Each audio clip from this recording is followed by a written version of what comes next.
Friends, हम जानेंगे कि रिस्क मैनेजमेंट टेक्निक क्या है। रिस्क मैनेजमेंट जो टेक्निक है उसके द्वारा हम रिस्क यानी जोखिम को कैसे कम कर सकते हैं या जोखिम से होने वाली आर्थिक क्षति को हम कैसे कंट्रोल कर सकते हैं, संभाल सकते हैं। तो उसमें सबसे पहला आता है रिस्क अवॉइडेंस। रिस्क अवॉइडेंस का मतलब हो गया कि हम ऐसा कोई काम ही ना करेंगे जिस काम में जोखिम हो। और दूसरा आता है इसमें रिस्क रिटेंशन। रिस्क रिटेंशन का मतलब होता है कि हम जोखिम को कम करने के लिए कुछ भी ना करें। मतलब जब जो रिस्क आएगा उसको हम खुद संभाल लेंगे, खुद अपने उसकी भरपाई कर लेंगे। तीसरा आता है रिस्क रिडक्शन एंड कंट्रोल। उसका मतलब होता है कि हम अपने बुद्धि विवेक से, अपने देख रेख से, सूझबूझ से हम होने वाले जोखिम को, रिस्क से होने वाले जोखिम को हम कैसे कम कर सकते हैं। उसके बाद आता है रिस्क फाइनेंसिंग। रिस्क फाइनेंसिंग में क्या होता है कि हम जोखिम के लिए एक प्रोविज़न करके रखते हैं, कुछ फंड बना के रखते हैं या एक रिज़र्व बना के रखते हैं। जब वो कुछ नुकसान होता है तो हम उस रिज़र्व या उस फंड का प्रयोग करते हैं उसके भरपाई करने के लिए। और फाइनली आता है रिस्क ट्रांसफ़र। रिस्क ट्रांसफ़र का मतलब होता है जोखिम का हस्तांतरण। और जोखिम का हस्तांतरण जो है वो हम कैसे कर सकते हैं कि लाइफ इंश्योरेंस पॉलिसी लेकर के। अब अगर हम इंश्योरेंस पॉलिसी की बात करें तो इंश्योरेंस जो है इसी कॉन्सेप्ट पे काम करता है। हम बोल सकते हैं कि बीमा जो है वो जोखिम का हस्तांतरण है और इसी पद्धति को हम रिस्क ट्रांसफ़र कहते हैं। इसमें क्या होता है कि हम एक थोड़े से छोटे से प्रीमियम के बदले में बीमा कंपनी से एक इंश्योरेंस कवरेज ले लेते हैं। अब हम अगर इस चीज़ को एक एग्जाम्पल के रूप में समझाएं तो आप ये देख लीजिए कि किसी छोटे से कस्बे में 400 घर है और वहाँ देखा गया कि हर साल 4 घरों में आग लग जाती है जिससे उसका सब कुछ बर्बाद हो जाता है। अगर हर घर की कीमत हम 20,000 रुपये लगाते हैं तो साल में 80,000 रुपये का नुकसान होता है उस गांव का। अगर हम इस 80,000 के नुकसान को सारे गांव वालों यानी 400 घरों से हम अगर इसकी भरपाई करें तो 80,000 डिवाइडेड बाई 400 यानी 200 रुपये। 200 रुपये करके अगर सारे लोग एक जगह कंट्रीब्यूट करते हैं तो ये 80,000 का की धनराशि जमा हो जाएगी और इस 80,000 की धनराशि से उन 4 लोगों की क्षतिपूर्ति हो सकती है। यहाँ अगर हम देखें तो ये 200 रुपये जो है ये प्रीमियम है और 20,000 रुपये जो है वो इंश्योर्ड अमाउंट है या सम एश्योर्ड हम कह सकते हैं। यहाँ हम देखें तो मात्र 200 रुपये प्रति व्यक्ति देकर हम 4 लोगों के 20-20 हज़ार रुपये के नुकसान की भरपाई कर सकते हैं। तो हम इंश्योरेंस के जो सिद्धांत है उसमें हम ये चीज़ आसानी से समझ सकते हैं कि इंश्योरेंस जो है बहुत सारे लोग मिलकर चंद लोगों के नुकसान की भरपाई करने का ही कॉन्सेप्ट है, ना कि इसका उल्टा कि चंद लोग बहुत सारे लोगों का नुकसान की भरपाई करें। यहाँ हमें इस बात का ध्यान रखना होगा कि हम बहुत थोड़े के लिए बहुत बड़ा जोखिम ना उठाएं। यानी अगर 5 लाख की फैक्ट्री है हमारी तो उस 5 लाख की फैक्ट्री के लिए हमें अगर 5-10 हज़ार रुपये प्रीमियम देना हो तो हम ज़रूर दे दें और उसका बीमा ले लें। लेकिन हम उसका वहीं पर हम ये देखेंगे कि अगर हमें थोड़ी सी राशि के लिए, अब जैसे ये पेन है, ये इस पेन की कीमत 10 रुपये है, 10 रुपये के पेन के इंश्योरेंस के लिए अगर मुझे 10 या उससे अधिक प्रीमियम देना पड़े तो हमें ऐसा नहीं करना चाहिए। ग्रीवांस रिड्रेसल मेकानिज़्म मतलब शिकायत के निदान की प्रक्रिया। इसमें अगर ग्राहक बीमा सेवा से या उसके दावा भुगतान से असंतुष्ट होता है तो वो कहाँ जा सकता है। तो सबसे पहला इसमें आता है IRDA द्वारा स्थापित की गई integrated grievance management system IGMS। ये हर बीमा कंपनी में उपलब्ध है और ये IRDA से कनेक्टेड होता है। और आप जब बीमा कंपनी में कोई भी शिकायत या ग्रीवांस दाखिल करते हैं तो वो IRDA तक जाता है और IRDA उसको मॉनिटर करती है और बीमा कंपनी से समय समय पर रिपोर्ट मांगती है। उसके बाद आता है इंश्योरेंस ऑम्बड्समैन। इंश्योरेंस ऑम्बड्समैन एक सरकारी संस्था है जिसके द्वारा ये एक आर्बिट्रेटर या एक मध्यस्थ करने वाली संस्था है जो बीमा कंपनी यानी इंश्योरर और बीमा धारक या कस्टमर यानी इंश्योर्ड के बीच में मध्यस्थता का काम करता है। अब हम आते हैं कंज्यूमर फोरम, एक तीसरी जगह है जो द कंज्यूमर प्रोटेक्शन एक्ट 1986 यानी क्रेता सुरक्षा अधिनियम 1986 के अंतर्गत ये बना है। कंज्यूमर फोरम के 3 लेयर हैं। पहला लेयर होता है डिस्ट्रिक्ट फोरम। अगर आपके हर्जाने की राशि 20 लाख तक है तो आप डिस्ट्रिक्ट फोरम में जाएंगे। अगर इसकी राशि 20 लाख से अधिक है और 1 करोड़ तक है तो आप स्टेट कमीशन में जाएंगे। और अगर दावे या हर्ज मुआवजे की रकम 1 करोड़ या उससे ऊपर है तो नेशनल कमीशन के पास जाएंगे। Elements of a valid contract मतलब एक संधि के लिए जो आवश्यक शर्तें हैं उन शर्तों पर हम बात करते हैं। सबसे पहला है ऑफर एंड एक्सेप्टेंस। यहाँ पे हमें देखना है कि ग्राहक जो है कस्टमर वो बीमा कंपनी के पास ऑफ़र करता है बीमा लेने के लिए, और बीमा कंपनी अगर उसे स्वीकार करती है तो वो बीमा कंपनी एक्सेप्ट करती है। दूसरा आता है कंसीडरेशन। कंसीडरेशन का मतलब होता है बीमा के कॉन्टेक्स्ट में हम अगर देखें तो ये है प्रीमियम की राशि जो हम बीमा कंपनी को देते हैं, और बीमा कंपनी उसके बदले हमें एक प्रॉमिस करती है इंश्योर्ड अमाउंट देने के लिए। अगर कुछ होता है तो बीमा कंपनी इंश्योर्ड अमाउंट देती है इंश्योर्ड पर्सन को, लेकिन उसके बदले हमें प्रीमियम भरना पड़ता है, तो प्रीमियम को हम कंसिडरेशन कहते हैं। अब आते हैं एग्रीमेंट बिटवीन पार्टीज़। अगर हम देखें तो जो भी दो पार्टी इसमें इंश्योर्ड मतलब कि ग्राहक या बीमाधारक और इंश्योरेंस कंपनी यानी कि इंश्योर्ड, इन दोनों के बीच में जो है ये एक एग्रीमेंट है, एक संधि है। दोनों पार्टियों को एक मत होना, राज़ी होना, दोनों की सहमति बहुत ज़रूरी होती है। अगर ये ऐसा नहीं है तो बीमा कॉन्ट्रैक्ट या कोई भी कॉन्ट्रैक्ट नहीं होगा। उसके बाद आता है फ्री कंसेंट।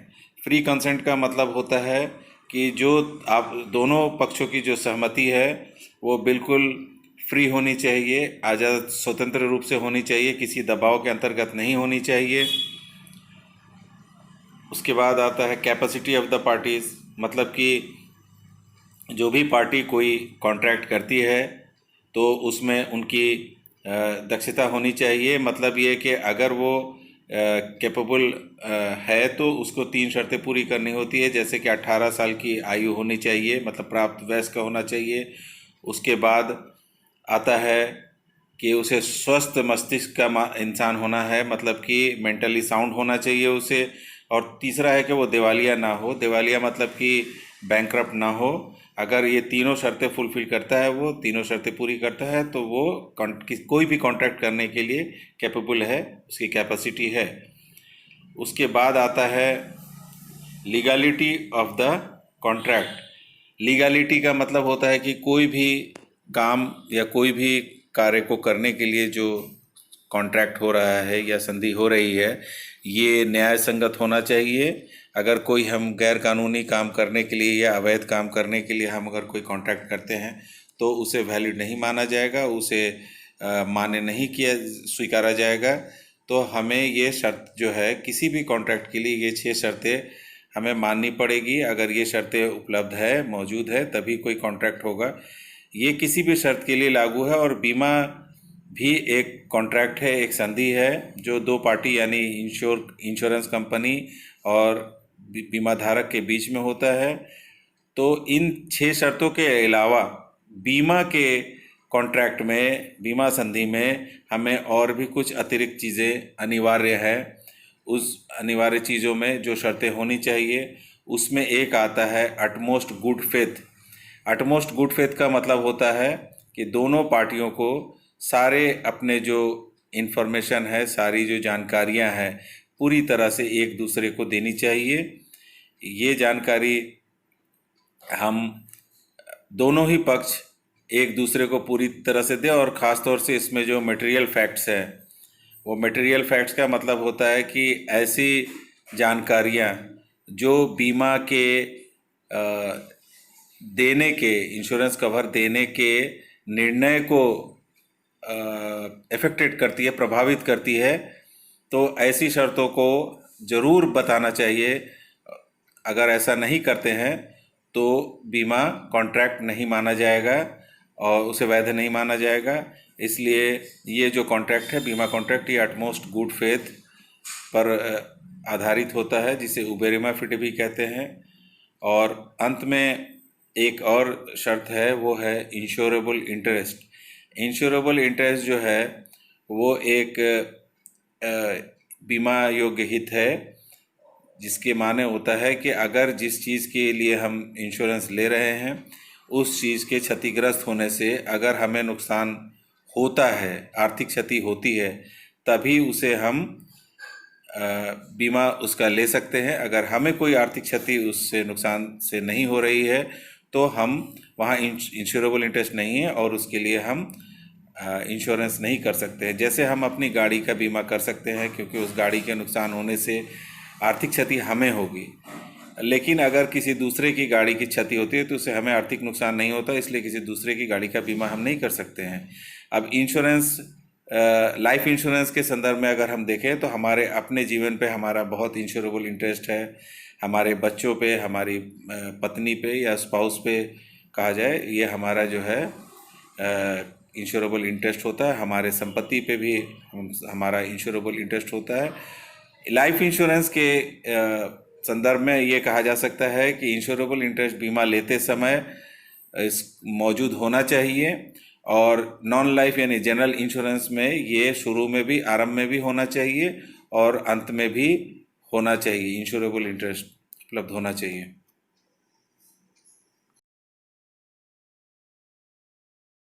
अब हम आते हैं बीमा के जो अलग अलग ये है प्रोडक्ट्स हैं उनके ऊपर बात करते हैं। एक्चुअली प्रोडक्ट जो है वो बहुत सारे एट्रीब्यूट्स का एक बंडल होता है, और प्रोडक्ट्स को हम दो तरीके से बांट सकते हैं। एक होता है टेंजिबल प्रोडक्ट्स, जिसे हम देख सकते हैं, छू सकते हैं, महसूस कर सकते हैं, और दूसरा होता है इनटेंजिबल प्रोडक्ट्स, जिसे हम देख नहीं सकते, छू नहीं सकते, महसूस नहीं कर सकते हैं।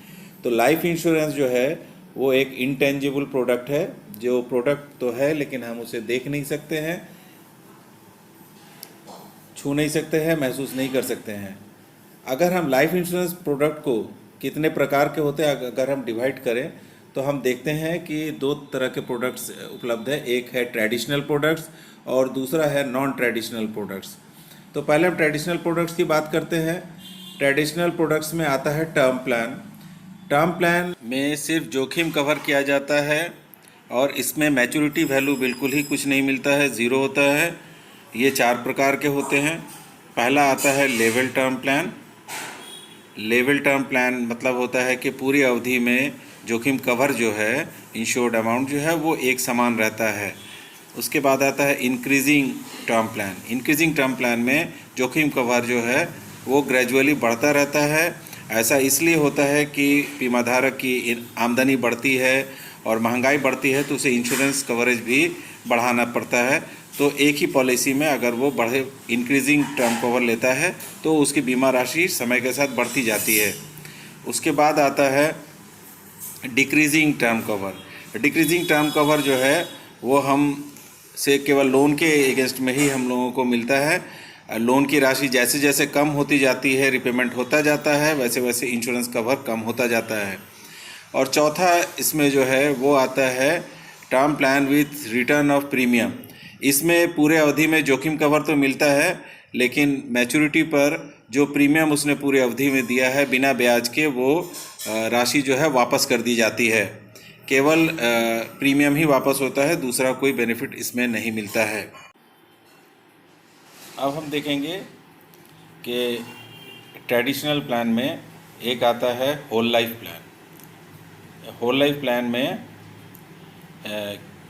पूरी अवधि तक लाइफ कवर होता है, पूरे जीवन काल में लाइफ कवर होता है, और जीवन मृत्यु पर जो है वो बीमा राशि या उसके साथ अगर बोनस वगैरह होता है तो वो दिया जाता है। लेकिन मैच्योरिटी अमाउंट मतलब जीवित अवस्था में बीमा धारक को कोई भी राशि नहीं दी जाती है। उसके बाद आता है endowment plan. Endowment plan actually 2 plan का कम्बिनेशन है। एक होता है प्योर टर्म प्लान जिसमें कि केवल डेथ बेनिफिट मिलता है, और एक होता है प्योर इंडोमेंट प्लान जिसमें केवल मैच्योरिटी बेनिफिट मिलता है। तो अगर हम दोनों प्लान को अगर एक साथ पंच कर दें, एक साथ मिला दें, तो उसमें डेथ बेनिफिट भी मिल जाएगा और मैच्योरिटी बेनिफिट भी मिल जाता है। तो ऐसे ही प्लान को हम इंडोमेंट प्लान कहते हैं। और उसमें उसके बाद आता है money back plan. Money back plan जो है वो एक इंडोमेंट प्लान ही है, लेकिन उसमें समय समय पर एक पेमेंट किया जाता है। सम एश्योर्ड का एक प्रतिशत जो है एक फिक्स्ड प्रतिशत 10% हो या 15% हो, ये एक नियमित रूप से 3 साल या 4 साल या 5 साल के अंतराल पर दिया जाता है, जिसे हम सर्वाइवल बेनिफिट या जीवन हित लाभ कहते हैं। ये एक मैच्योरिटी भी इस प्लान में होता है। मैच्योरिटी पर भी सम एश्योर्ड का जो बकाया हिस्सा होता है, जो परसेंटेज बचा होता है, वो मिलता है और साथ में बोनस भी मिलता है।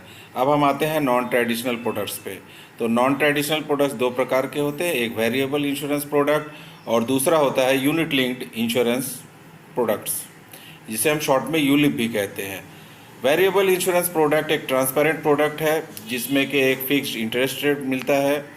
यूनिट लिंक प्लान में हम देखते हैं कि एक्सपेंसेस माने खर्चे, मॉर्टेलिटी और इन्वेस्टमेंट सब चीज़ें ट्रांसपेरेंट होती है और कस्टमर अपने सूझबूझ के साथ अपने रिस्क एपेटाइट के अनुसार वो अपना उसका पैसा कहाँ इन्वेस्ट हो वो चुन सकता है।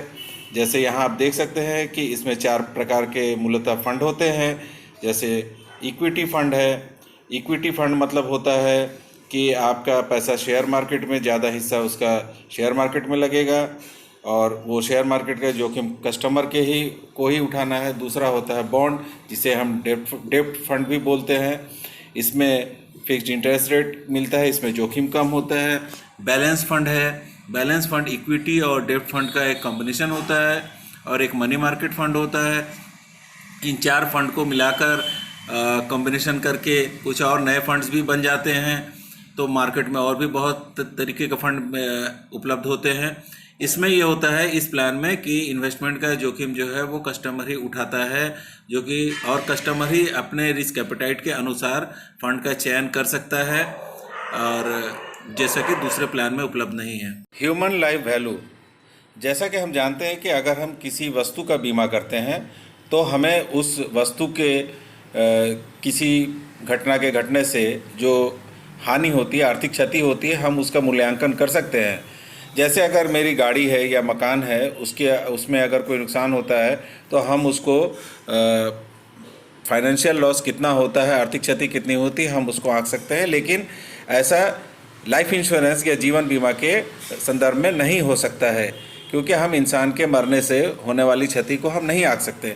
तो इसके लिए हम एक सिस्टमेटिक तरीके से एक कैलकुलेशन करते हैं, उसे ही ह्यूमन लाइफ वैल्यू कहा जाता है। इसमें हम देखते हैं कि जिस व्यक्ति का बीमा किया जा रहा है उस व्यक्ति की आय कितनी थी और उसके मर जाने से उसकी जो आने वाली जो फ्यूचर में भविष्य में जो इनकम होती वो इनकम ही बंद होती है।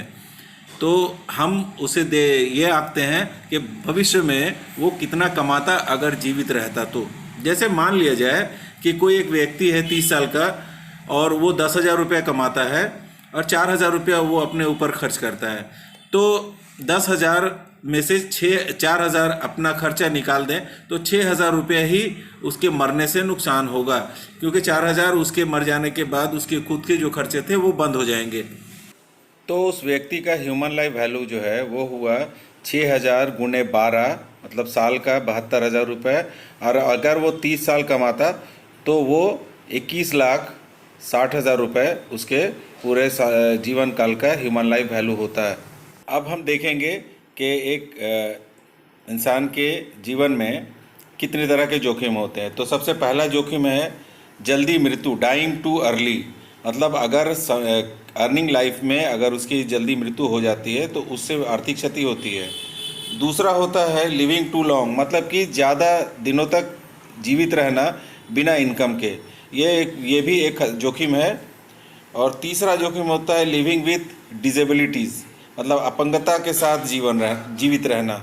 तो ये 3 जोखिम है और इस 3 जोखिम का ही हमें बीमा करवाना चाहिए।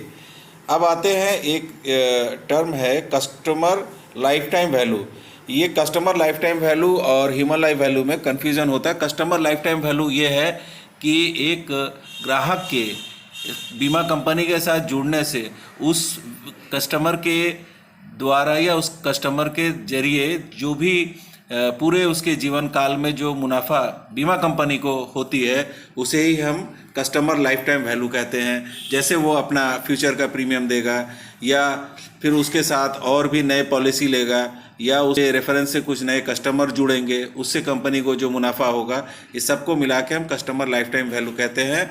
ये ह्यूमन लाइफ वैल्यू से अलग होता है, क्योंकि ह्यूमन लाइफ वैल्यू हम बीमा देने के लिए जो राशि तय करते हैं वो ह्यूमन लाइफ वैल्यू कैलकुलेशन के माध्यम से होता है, और किसी भी व्यक्ति को हम ह्यूमन लाइफ वैल्यू से ज़्यादा की राशि का बीमा इंश्योरेंस कंपनी नहीं दे सकती है।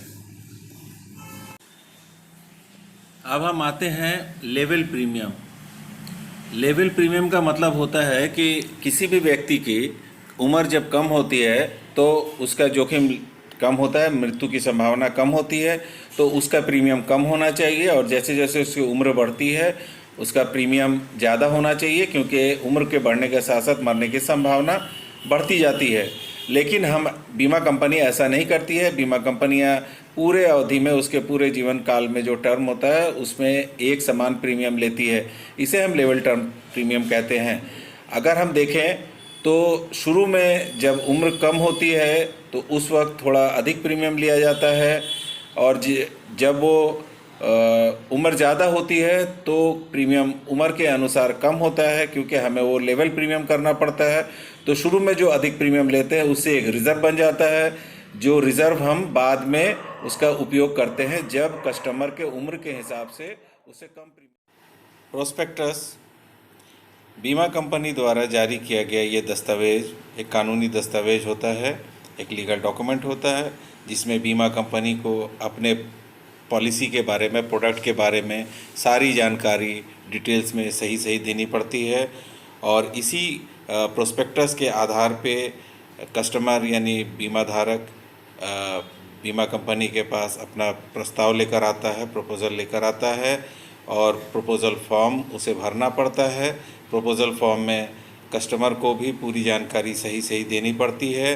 प्रपोज़ल फॉर्म के जमा देने के बाद बीमा कंपनी उस प्रपोज़ल फॉर्म के आधार पे, उसमें लिखे गए सारे तथ्यों के आधार पे पॉलिसी को देने का विचार करती है। इसे अंडरराइटिंग प्रोसेस कहते हैं।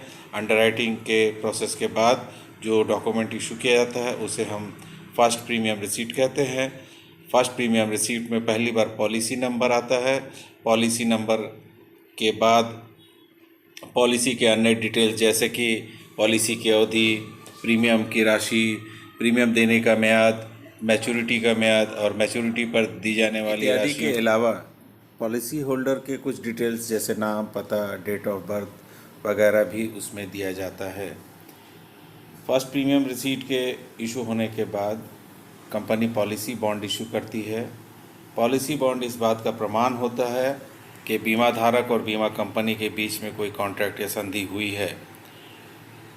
पॉलिसी डॉक्यूमेंट में के मूलतः 3 भाग होते हैं।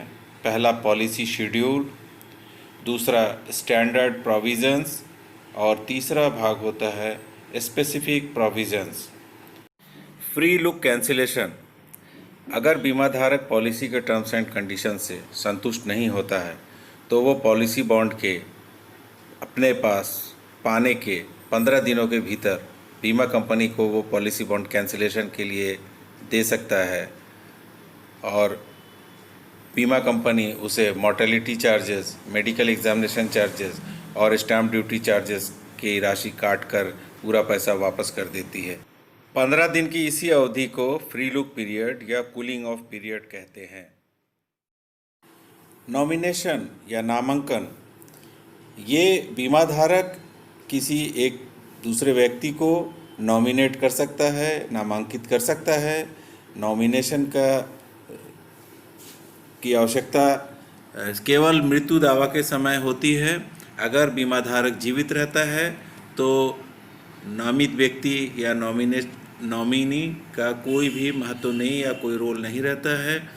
नॉमिनी का अधिकार केवल बीमा कंपनी को वैलिड डिस्चार्ज देकर बीमा कंपनी से मृत्यु दावा की राशि ले लेने का है, लेकिन वो उस राशि का पूर्ण रूप से या आंशिक रूप से अधिकृत मालिक नहीं होता है।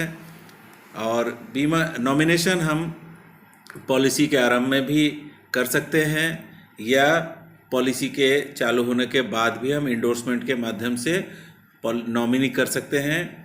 नॉमिनी का अधिकार केवल पॉलिसी होल्डर के मृत्यु के समय ही उपरांत ही होता है, और पॉलिसी होल्डर अगर चाहे तो वो नॉमिनी को चेंज भी कर सकता है। ये MWP act, married women's property act के धारा 6 के अंतर्गत अगर कोई पॉलिसी इशू होती है तो उसमें कोई नॉमिनी की ज़रूरत नहीं पड़ती है। अब आते हैं असाइनमेंट के बारे में। असाइनमेंट का मतलब होता है पूरे तौर से पॉलिसी का अधिकार ट्रांसफ़र कर देना, हस्तांतरण कर देना। जिस व्यक्ति या जिस संस्था को पॉलिसी असाइन किया जाता है वो उस पॉलिसी का मालिक हो जाता है। असाइनमेंट से नॉमिनेशन खुद ब खुद कैंसिल हो जाता है। नॉमिनेशन दो प्रकार के होते हैं, कंडीशनल असाइनमेंट और एब्सोल्यूट असाइनमेंट। कंडीशनल असाइनमेंट में जो शर्तें हैं पूरी होने पर असाइनमेंट खुद ब खुद कैंसिल हो जाता है, और एब्सोल्यूट असाइनमेंट में कंडीशन कुछ भी नहीं होता है, ये आजीवन असाइनमेंट बरकरार रहता है। क्लेम्स या दावा ये दो प्रकार के होते हैं। एक होता है सर्वाइवल क्लेम, मतलब जीवित अवस्था में जो राशि बीमा कंपनी से प्राप्त कर सकता है पॉलिसी होल्डर, उसे सर्वाइवल क्लेम्स कहते हैं। और मृत्यु दावा जो पॉलिसी होल्डर के मृत्यु के उपरांत नॉमिनी नामित व्यक्ति जो दावा लेता है या लेती है उसे हम डेथ क्लेम कहते हैं। तो सर्वाइवल बेनिफिट में हम देखते हैं, सर्वाइवल क्लेम में सर्वाइवल बेनिफिट को हम देखते हैं कि मनी बैक प्लान में समय समय पर जो राशि दी जाती है उसे सर्वाइवल क्लेम या सर्वाइवल बेनिफिट कहते हैं।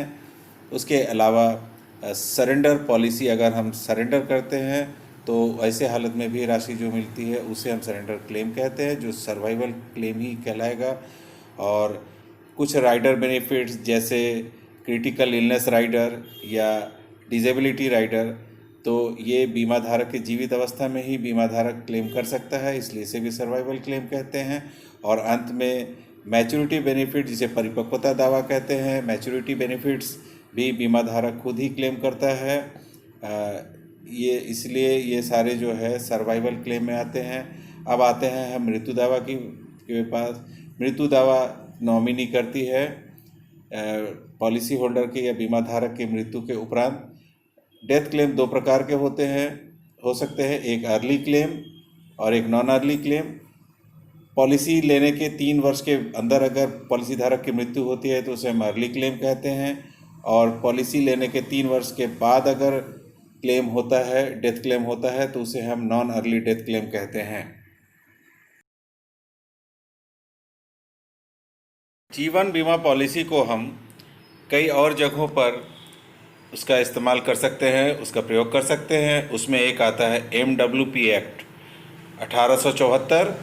ये मैरिड वुमेन्स प्रॉपर्टी एक्ट है 1874 के अंतर्गत धारा 6 के अंतर्गत अगर कोई पॉलिसी इशू होती है तो उस पॉलिसी के जो भी राशि होती है, दावा राशि या उसके जो भी फ़ायदे बेनिफिट्स होते हैं वो केवल बेनिफिशियरी के लिए होते हैं, और इस पर कोई भी कोर्ट या कोई रिश्तेदार या CBI, इनकम टैक्स, कोई भी उसके ऊपर कोई दावा नहीं कर सकती है, अटैच नहीं कर सकती है उसे।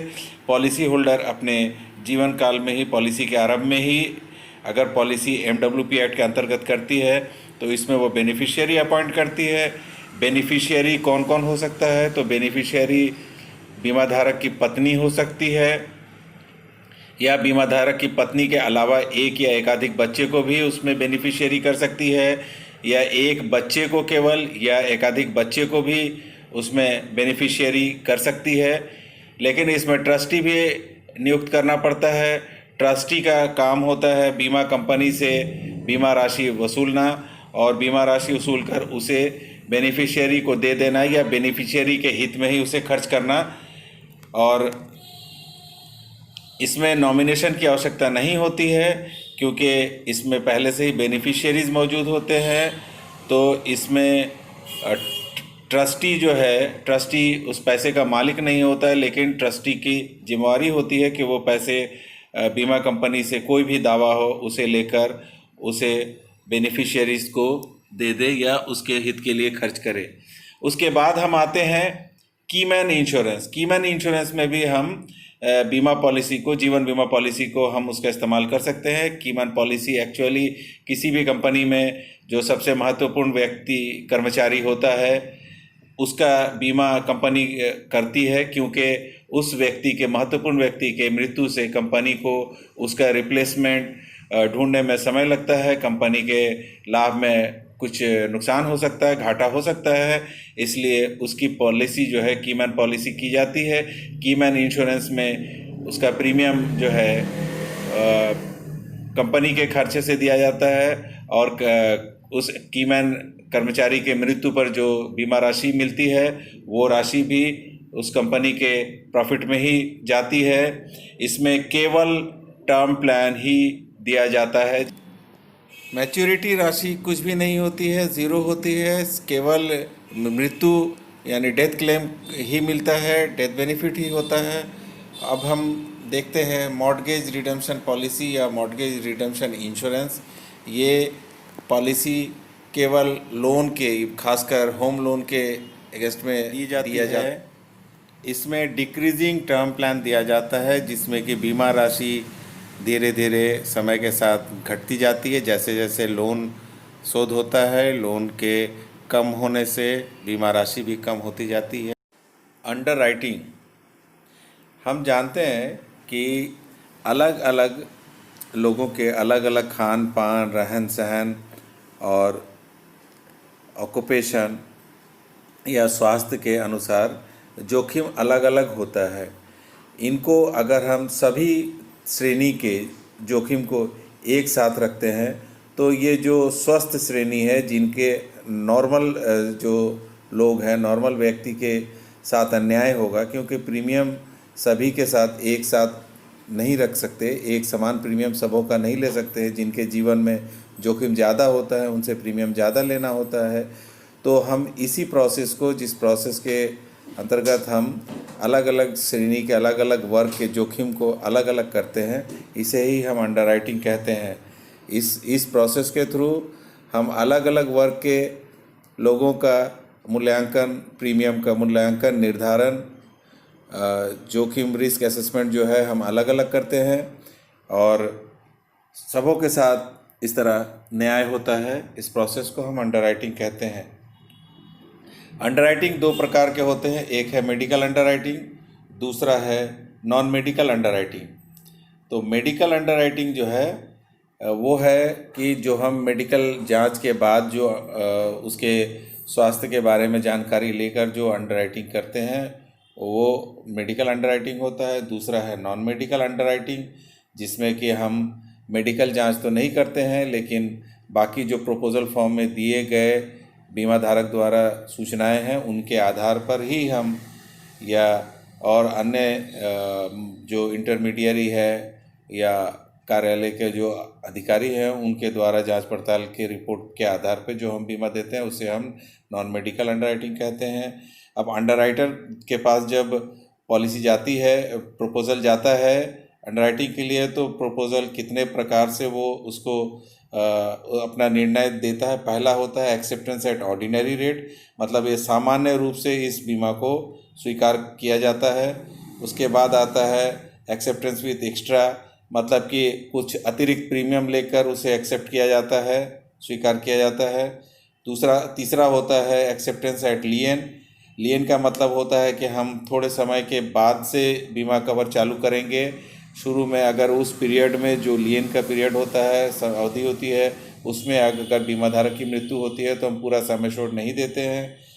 एक और ऑप्शन आता है एक्सेप्टेंस एट रिस्ट्रिक्टिव क्लॉज। इसमें बीमा तो दिया जाता है लेकिन कुछ शर्तों के साथ दिया जाता है कि कुछ घटनाएं घटित होने पे बीमा राशि पूरी नहीं दी जाएगी या कम दी जाएगी। और उसके बाद आता है पोस्टपोनमेंट। अगर कोई किसी बीमारी से ग्रसित है या किसी और कारण से अगर उसे बीमा नहीं दिया जा सकता है अभी, तो उसे कुछ समय के लिए पोस्टपोन कर दिया जाता है, यानी टाल दिया जाता है। वो अवधि पूरी होने के बाद अगर वो दोबारा से आवेदन करता है तो उसकी पॉलिसी एक्सेप्ट की जा सकती है, और अंत में डिक्लाइन, मतलब कि पॉलिसी देने से बीमा कंपनी इनकार कर देती है। डिक्लाइन का मतलब हो गया कि अगर वो पॉलिसी डिक्लाइन हो गई तो फिर उसे दोबारा कभी भी पॉलिसी नहीं दी जा सकती है। AML यानी एंटी मनी लॉन्ड्रिंग गाइडलाइंस, जो भारत सरकार द्वारा बनाए गए आइन prevention of anti money laundering act, इसके अंतर्गत सभी वित्तीय संस्थाओं को गाइडलाइंस जारी किया गया है। ये ऐसा क्यों किया गया है कि अवैध रूप से जो आतंकवादी गतिविधियों को अंजाम देने के लिए भारत में जो पैसे इकट्ठा किए जाते हैं, वो अवैध रूप से पैसे आते हैं, लेकिन उनको वैधता देने के लिए इलीगल पैसे को लीगल दिखाने के लिए कुछ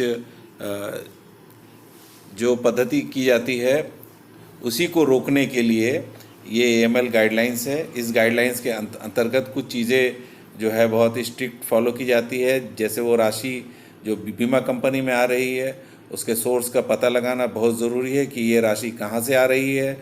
और बीमा कंपनी कस्टमर से अगर प्रीमियम 50,000 या उससे अधिक की राशि होती है तो उसके लिए कैश नगद राशि नहीं लेती है, बल्कि चेक, बैंक ड्राफ्ट या ऑनलाइन पेमेंट्स लेती है। और अगर प्रीमियम की राशि 1 लाख या उससे अधिक होती है तो बीमा कंपनी सोर्स ऑफ फंड या इनकम प्रूफ का डिमांड भी करती है। KYC में हम कस्टमर का ID प्रूफ, जिसमें कि फ़ोटो और नाम होना चाहिए, और एक एड्रेस प्रूफ जिसमें कि कस्टमर का नाम और पता होना चाहिए। ये 2 डॉक्यूमेंट्स काफ़ी ज़रूरी होते हैं। हमें KYC और AML गाइडलाइंस का फॉलो ज़रूर करना चाहिए, पालन करना चाहिए। और अब हम आते हैं कि बीमा करते समय कौन कौन से डॉक्यूमेंट की आवश्यकता होती है। तो हम सबसे पहले देखते हैं एज प्रूफ यानी आयु प्रमाण पत्र, इसकी ज़रूरत होती है। दूसरा है एड्रेस प्रूफ, यानी एड्रेस का प्रूफ चाहिए होता है, जो कि KYC के लिए भी अनिवार्य है। उसके बाद चाहिए होता है आइडेंटिटी प्रूफ, जो कि KYC के लिए अनिवार्य है, जिसमें फ़ोटो और नाम होना अनिवार्य है। उसके बाद होता है एक फ़ोटो लगता है कस्टमर का, ये भी एक अनिवार्य है। उसके बाद बैंक प्रूफ और इनकम प्रूफ। तो एज प्रूफ 2 प्रकार के होते हैं, एक स्टैंडर्ड एज प्रूफ, एक non standard age proof. Standard age proof में हम birth certificate, school certificate, PAN card, Aadhaar card, driving license, passport इत्यादि को हम मान्य करते हैं। और नॉन स्टैंडर्ड एज प्रूफ में वोटर कार्ड, राशन कार्ड इत्यादि आते हैं। ऐसा इसलिए किया जाता है, वोटर कार्ड और राशन कार्ड बनते समय कोई डॉक्यूमेंटरी जांच नहीं होती है एज को प्रूफ करने के लिए। उसके बाद आता है एड्रेस प्रूफ। एड्रेस प्रूफ में हम ऐसे डॉक्यूमेंट को ले सकते हैं, स्वीकार कर सकते हैं, जिसमें कि एड्रेस मेंशन हो, जैसे voter card, Aadhaar card, ration card, driving license और पासपोर्ट। आइडेंटिटी प्रूफ में हम ऐसा डॉक्यूमेंट लेते हैं जिसमें कस्टमर का फ़ोटो और नाम होना अनिवार्य है, जैसे PAN card, Aadhaar card, voter card, driving license, passport इत्यादि। एक फ़ोटो भी लिया जाता है, वो भी ज़रूरी है। एड्रेस प्रूफ और आइडेंटिटी प्रूफ KYC के लिए अनिवार्य है, KYC नॉर्म्स फॉलो करने के लिए। इसके अलावा एक फ़ोटो लिया जाता है और बैंक प्रूफ भी लिया जाता है। जिसका बैंक अकाउंट नहीं होता उसे हम बीमा नहीं दे सकते हैं। इसके अलावा अगर प्रीमियम की राशि 1 लाख या उससे अधिक होती है तो उसको हम इनकम प्रूफ भी उससे डिमांड करते हैं। इनकम प्रूफ या सोर्स ऑफ फंड ये भी अनिवार्य है, ये AML गाइडलाइंस के लिए ज़रूरी है। बैंक प्रूफ भी AML गाइडलाइंस के लिए ज़रूरी है। और अगर प्रीमियम की राशि 50,000 या उससे अधिक होती है तो हम पैन कार्ड भी डिमांड करते हैं। अगर पैन कार्ड नहीं है तो पैन कार्ड के बदले हम फॉर्म 60 डिमांड करते हैं।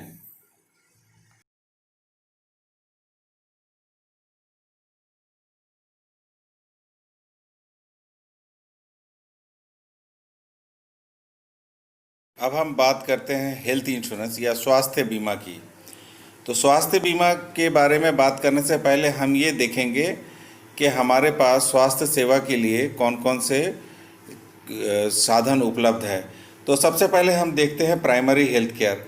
आप जानते हैं कि छोटे छोटे गांव, ज़िले और कस्बे में या मोहल्ले में छोटे छोटे हेल्थ केयर सेंटर्स होते हैं, जहां पर कि प्राथमिक रूप से चिकित्सा की जाती है। और उसके बाद अगर उससे केस अगर बड़ा होता है, अगर उसे बड़े अस्पताल में रेफ़र करना होता है तो सेकेंडरी हेल्थ केयर में जाया जाता है, जो आमतौर से ज़िला स्तर पे होता है। यह सरकारी रूप के होते हैं साधारणतः, जहाँ पे कि प्राइमरी हेल्थ केयर के तुलना में ज़्यादा सुविधाएं उपलब्ध होती है। उसके अगर उससे भी ऊपर देखा जाए तो वो आता है tertiary health centre health care. Tertiary health care का मतलब होता है कि सबसे उच्च स्तरीय जो हेल्थ केयर सेंटर है, इसमें बड़े बड़े अस्पताल आते हैं, चाहे वो सरकारी अस्पताल हो या प्राइवेट अस्पताल हो। ये यहाँ पे सारी सुविधाएं, सर्जरी और वेंटिलेटर और दूसरे अन्य जो सामग्री होते हैं वो इलाज के, वो सब उपलब्ध होते हैं। अब हम बात करेंगे कि यहाँ स्वास्थ्य बीमा के जो शुरुआत हुई है वो कब से हुई है। तो सबसे पहले यहाँ पे हम देखते हैं कि एम्प्लॉई स्टेट इंश्योरेंस कॉरपोरेशन ये थी, जो कि प्राइवेट कर्मचारी और निम्न स्तर के जो छोटे लेवल के जो कर्मचारी थे सरकारी, उनके इलाज के लिए बना था, जिनकी खुद की अपनी डिस्पेंसरी होती है और हॉस्पिटल भी होती है। तो वहाँ पे इनका एक सामान्य प्रीमियम के बाद लेकर इसके बदले उनका इलाज किया जाता है, जहाँ से दवाएं भी मुफ्त दी जाती है। और अगर हम केंद्रीय सरकारी कर्मचारी की बात करें तो CGHS है, जहाँ सेंट्रल गवर्नमेंट हेल्थ स्कीम, इनके भी अपने डिस्पेंसरीज होते हैं और अस्पताल होते हैं, सेवा केंद्र होती है, जहाँ से कि सरकारी कर्मचारियों को मुफ्त स्वास्थ्य सेवाएं दी जाती है। अगर हम इससे आगे बढ़े तो आता है commercial health insurance. Commercial health insurance में हम देखते हैं तो हमारे सामने मूलतः मेडिक्लेम इंश्योरेंस आता है। नॉन लाइफ इंश्योरेंस कंपनियां और बहुत सारी केवल exclusively stand alone health insurance कंपनियां भी उपलब्ध है, जो मेडिकल फैसिलिटीज़, मेडिक्लेम की सुविधाएं देती है। अब अगर हम देखें तो ब्रॉड क्लासिफिकेशन, अगर हम मूल रूप से अगर प्रोडक्ट वाइज हम देखें तो कितने तरह के हेल्थ केयर प्रोडक्ट्स हमारे पास है, हेल्थ इंश्योरेंस प्रोडक्ट्स है। तो एक आता है इसमें इंडेमनिटी कवर। इंडेमनिटी कवर जिसे हम मेडिक्लेम बोल सकते हैं, कि मेडिक्लेम में एक्चुअल जो खर्च होता है, जो हमारा नुकसान होता है, हम उसकी भरपाई करते हैं, बीमा कंपनी उसकी भरपाई करती है। उसके बाद आता है fixed benefit cover. Fixed benefit cover में जितने दिन पॉलिसी होल्डर अस्पताल में रहता है, एक फिक्स्ड राशि नंबर ऑफ डेज के हिसाब से उसे दिया जाता है, जिसे हम हॉस्पिटल कैश भी कहते हैं। और तीसरा होता है critical illness cover. Critical illness cover में कुछ गिने चुने बीमारियों के लिए वो कवरेज दी जाती है, और ये बीमारियां क्रिटिकल होती है, जो गंभीर रूप की बीमारियां होती है उनके लिए। और गंभीर रूप की उस लिस्ट में से अगर कोई भी एक बीमारी होती है तो उसे पूरा जो इंश्योर्ड अमाउंट होता है वो बीमा धारक को दे दिया जाता है, चाहे उसका इलाज में जो भी खर्च हो उससे उसका कोई मतलब नहीं होता है। चाहे वो चाहे तो मेडिक्लेम के साथ साथ भी उसे रख सकता है, क्योंकि मेडिक्लेम में सिर्फ हॉस्पिटलाइजेशन के खर्चे मिलते हैं, लेकिन क्रिटिकल इलनेस कवर में उस बीमारी होने पर जो पूरी राशि है वो मिल जाती है। अगर हम क्लासिफिकेशन करें कस्टमर सेगमेंट के हिसाब से तो हम देखते हैं इंडिविजुअल कवर। इंडिविजुअल कवर का मतलब होता है एक पॉलिसी में एक ही व्यक्ति का बीमा होता है। और दूसरा आता है ग्रुप पॉलिसी।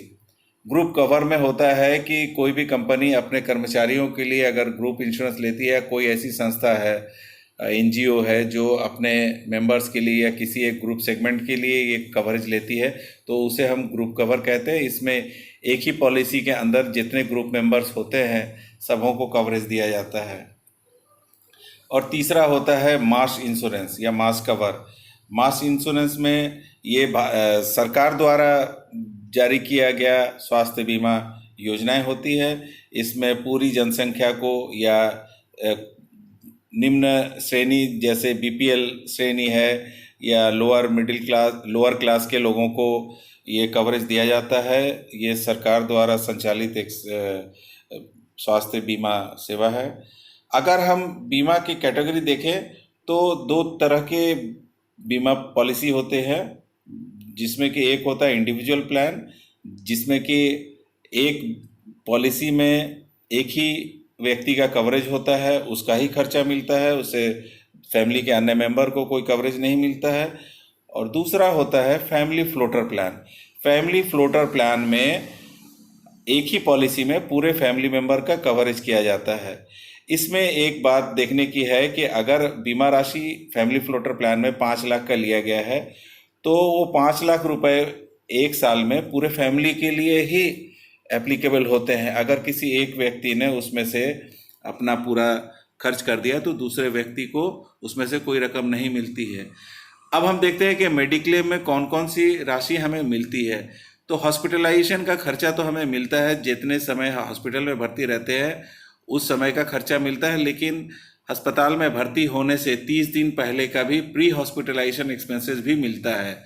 और हॉस्पिटल से डिस्चार्ज होने के बाद के 60 दिनों तक का खर्चा भी दिया जाता है मेडिक्लेम में, जिसे हम पोस्ट हॉस्पिटलाइजेशन एक्सपेंसेस कहते हैं। तो हम अगर देखें तो प्री हॉस्पिटलाइजेशन एक्सपेंसेस, इन पेशेंट हॉस्पिटलाइजेशन एक्सपेंसेस और पोस्ट हॉस्पिटलाइजेशन एक्सपेंसेस दिया जाता है। धन्यवाद।